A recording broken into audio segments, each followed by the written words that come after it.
political disclaimer on the bottom of the voter guide states paid for by Republican Executive Committee of Volusia County and not authorized by any candidate or candidates committee.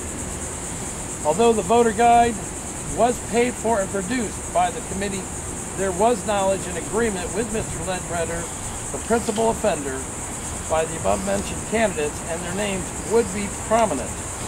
In this case, highlighted attached on the voter guide, further violating Title 9, Chapter 104.091. Ladies and gentlemen, on this date, I, Jason Davis, have submitted to the state's attorney of the state of Florida and to the Federal Bureau of Investigation these allegations to be investigated upon. These are they're both felony offenses on the second degree, and they can be imprisonable if so desired by the prosecutor. So, Mr. Ledbetter and the committee and the above-mentioned candidates and the volunteers conspired to deceive the electors of Volusia County that the aforementioned candidates were the choice of the total committee when they were not.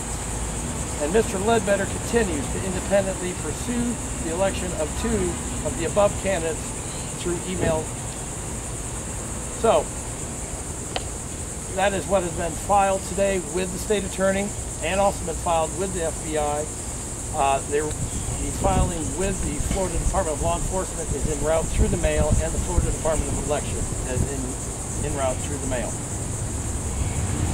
The only resolution that I can actually see today, I personally am calling for the resignation of Mr. Tony Ledbetter as the Republican Executive Committee Chairman.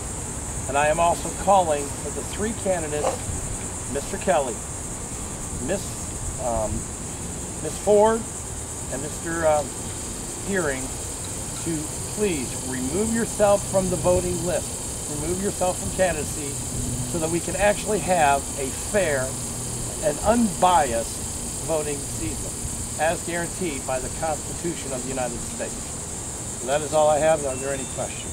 Why is the FBI involved? Where's their standing in this? The FBI standing is because there is federal funds involved. All of their funding, as it states on the bottom of their flyer, all funds are deposited in a federal depository, and that's where their funding comes from, so that does make it a federal law. Plus, it is voter fraud, which is a federal law.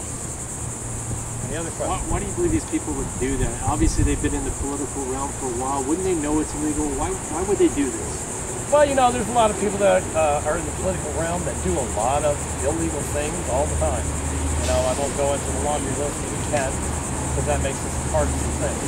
But there have constantly been, you know, some candidates can't even keep their financial reports straight. They're always having to make addendums. They never correct them. Some candidates don't withdraw from races and don't, you know, actually take their name off the ballot. I mean, there's a lot of things that are going on. And the laws aren't that hard. This is my second campaign. I don't have a problem following the law. Sir, I've been to the FBI. Yes. Several times. Yes. And I know of no law, no statute that applies to them with elections. Do you? Just because it's a federal bank doesn't mean it involves the FBI, does it? And isn't this a low-level felony? Is there a question mark in this? I'm asking you a series of questions. Okay. One question is, it's up to the Federal Bureau of Investigation to determine if they wish to investigate it any further. I've given them all the information. They have taken this information. They said, I will look into it. Why today, on the eve of Rubio and Trump's visits to Daytona? Because this came to light on a Friday afternoon and a Saturday, and I had to confer with my own personal attorney. And one more question, please, unless I'm keeping anybody else. Where is your evidence that Paul Deering, Dana Dougherty, and Ed Kelly conspired in this? Because their names are highlighted in a magic marker? No, Dana Dougherty is not highlighted in a marker. I mean, Marilyn Ford, excuse me. It's like this. I am a candidate for an office. Okay. I know what every person that is on my team is doing. That's my job as the leader of that candidacy. If they don't know what their people are doing, then they're not much of a leader. You're also the county chair, an elected official. That is true, and I am... You're also the highest and the lead, hold on, you're also the lead elected official in Volusia County. Exactly. You're bringing charges, you're accusing 3 people of conspiring in a felony crime.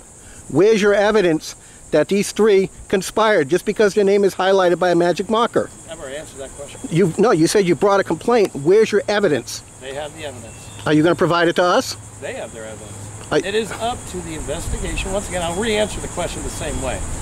It has been given to the FBI and the state attorney with the allegation. And if the FBI and the state attorney continue their investigation, it is up to them to determine if all 3 conspired. There's people that have to be interviewed. It is a process, and they have to go through the process. And I also noticed there are several prominent Republican operatives here, including Mr. Jim Oddie, who was on Facebook the other day saying that he overheard Tony Ledbetter doing these evil deeds. Is that your evidence? That would be up to the state attorney and the FBI to find. If they want to interview Mr. Oddie, they're more than welcome to interview him. I do not run the FBI. Any other questions? The 3 people that you want removed, are they in direct competition with you? No, only one is in competition with me, but that's not the reason why I've asked for them to remove themselves from the ballot. It's because there have been a lot of conversations and everything on Facebook stating that anybody that's on this list that is the anointed one, as they like to call it on Facebook, don't vote.